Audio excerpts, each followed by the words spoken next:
This week, the readings teach us about being preachers of the gospel and receivers of the gospel. We know we are preachers of the gospel by virtue of our baptism. And in fact, Jesus' last words to his apostles, and by extension the whole church, were, "Go therefore and make disciples of all nations." That comes from Matthew chapter 28, verse 19. So it is not only appropriate for us to be preachers, but it is essential. In the readings, we see three examples of prophets who were not always successful in bringing all those that they encountered closer to God. Ezekiel preached to a people who did not want to listen.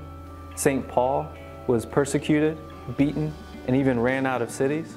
And Jesus, who was the Son of God, was rejected by his home village. And yet, we know Jesus was perfect, and Ezekiel and St. Paul were two of the greatest teachers that the faith has ever seen. So what does this all teach us? Success in preaching the gospel is not dependent on the number of people who then follow you. The key is faithfulness to God.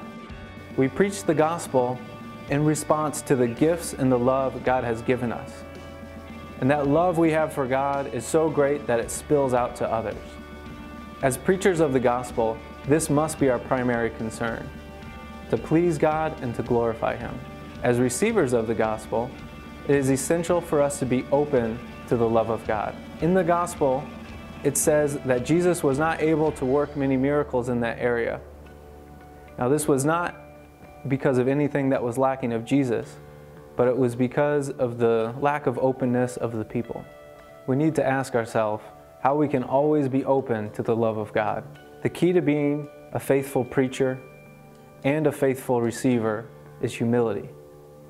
This week, let us ask Our Lady to teach us her perfect humility so that we can become more faithful preachers of the gospel and more faithful receivers of the gospel.